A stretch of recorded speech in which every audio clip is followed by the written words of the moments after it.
Well, hello everybody, and welcome back to another crafty video.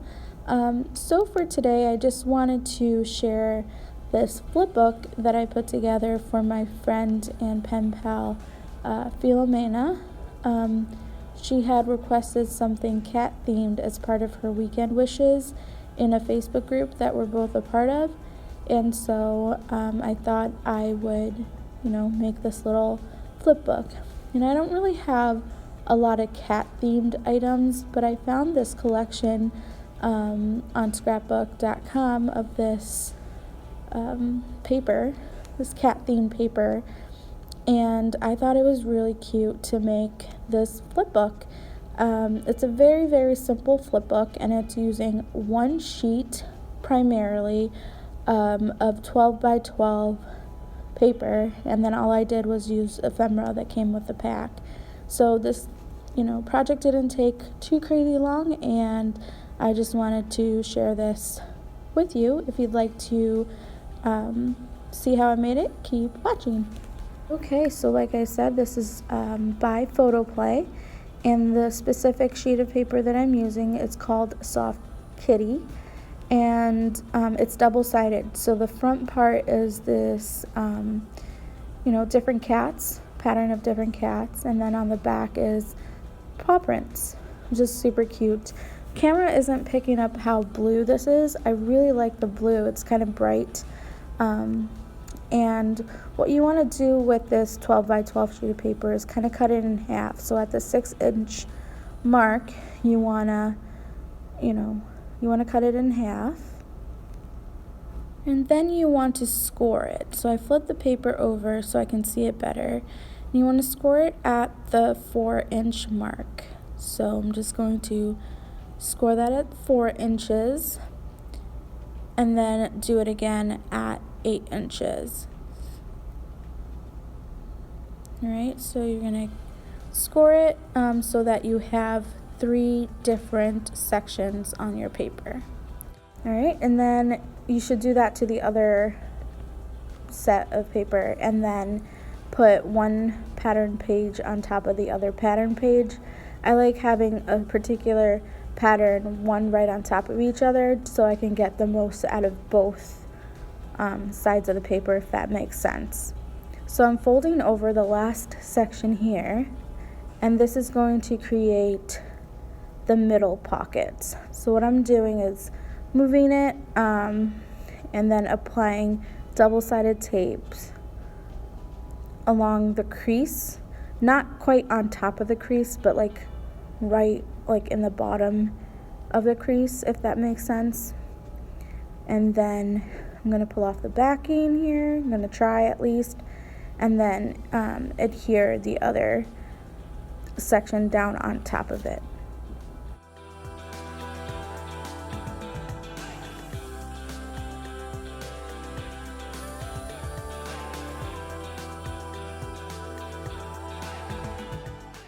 So once that's attached, I'm going to put it back on my cutting board, and then I'm going to take my bone folder and crease along at 3 inches.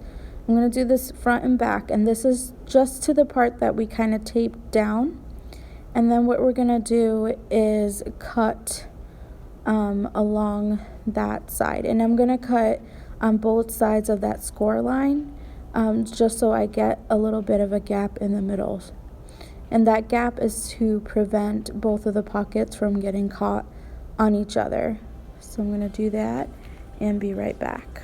Alrighty, once you're done with that, we are going to assemble the pockets, I guess, is one way of saying that. So we're going to just apply glue to the bottom part of the pocket, and then the top part of the pocket as well. You're going to leave the side blank, or without glue, I guess I should say.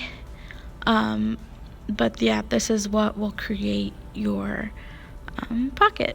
Some of the glue came out, but ignore that. I got a little too heavy-handed with the glue.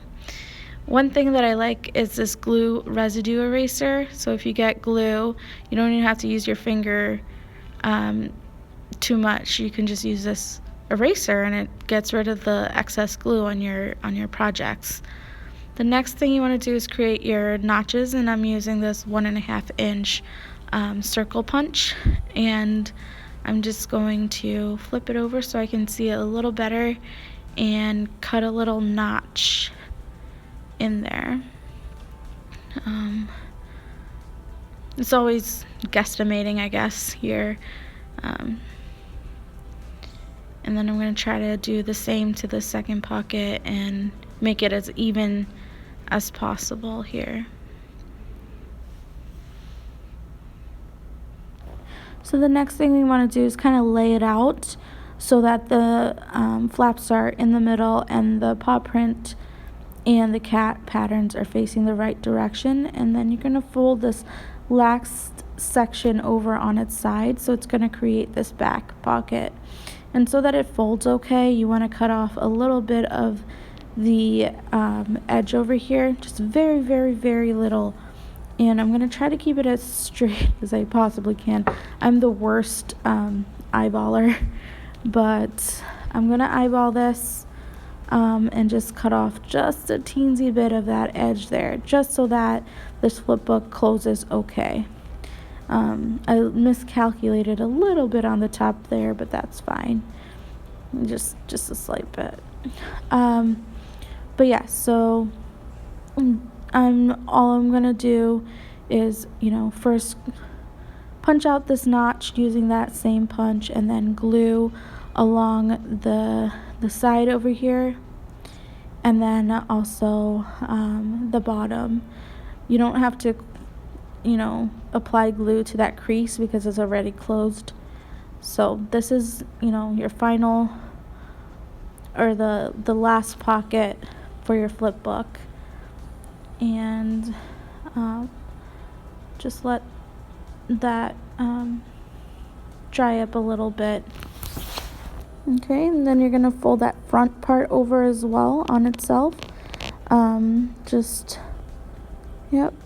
fold it over, and then you're going to fold it all over again, like a little flap of it.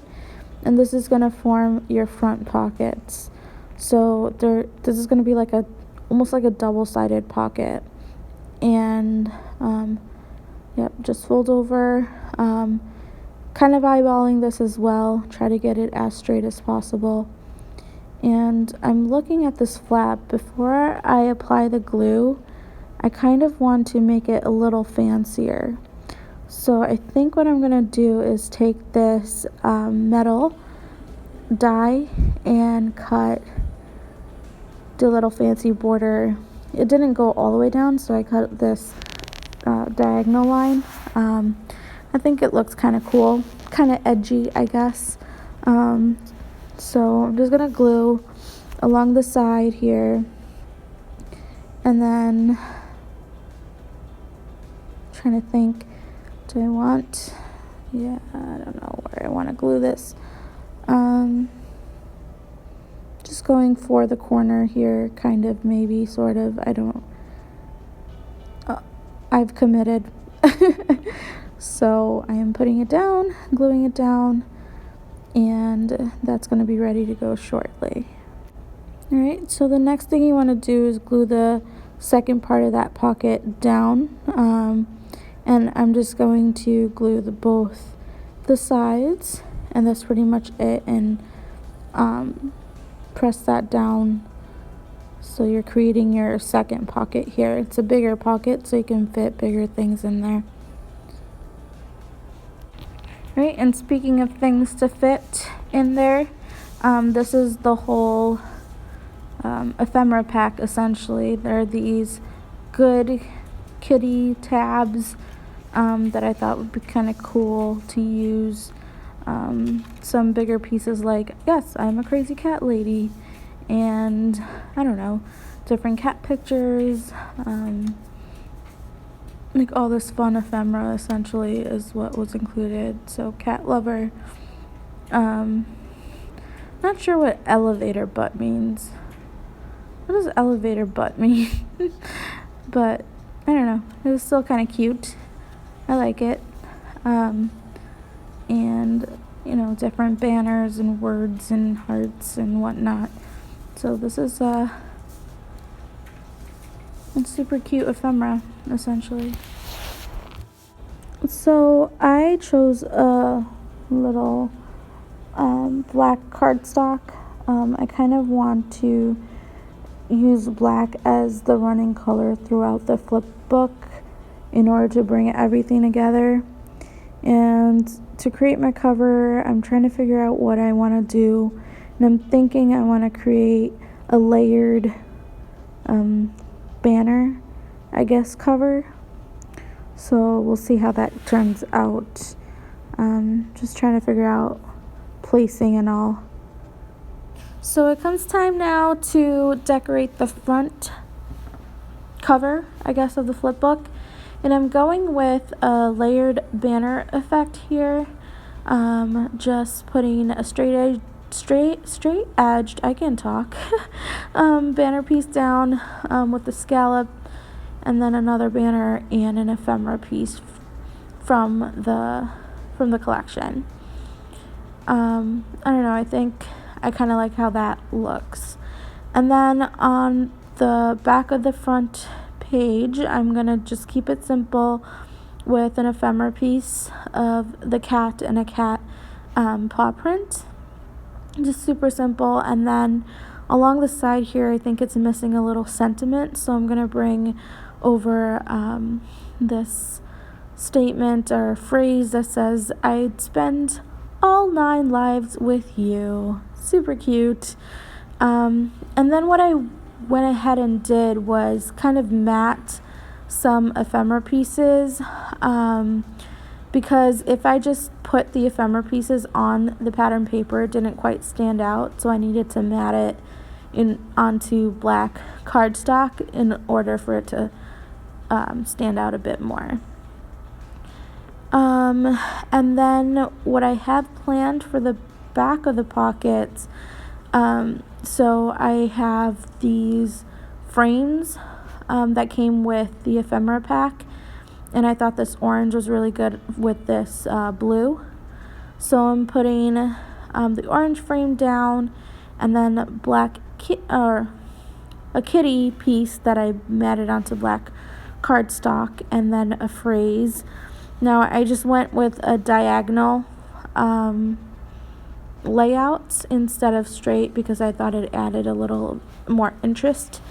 And then, this is what it looks like, all kind of glued down.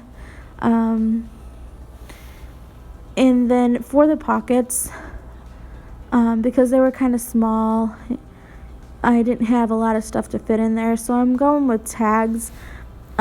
So I cut out scalloped tags, and then I cut them out from both black cardstock and pattern paper, and I'm just going to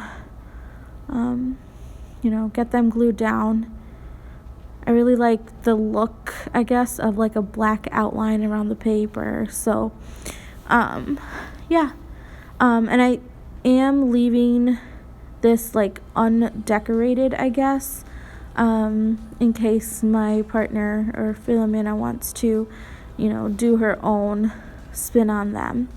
So aside from the scalloped ones, I'm also going to be doing normal looking tags, and this should be fun. I'm going to be using this striped pattern paper and then other pieces of paper from the collection. Alrighty, so final flip through kind of. I did add some enamel dots. I thought that kind of went with the collection, and I think it kind of ties everything together, and I'm including a little part of it as well with the flip book. I might have gone a little crazy, but I enjoy putting the enamel dots down, and then I am including more enamel dots. It's called matte sprinkles, and I think it kind of matches with the flip book, and that's pretty much it as far as the flip book itself is concerned. you enjoy that, please see the description box below. I have a link to the person who 1000% inspired me. Thank you so much for watching.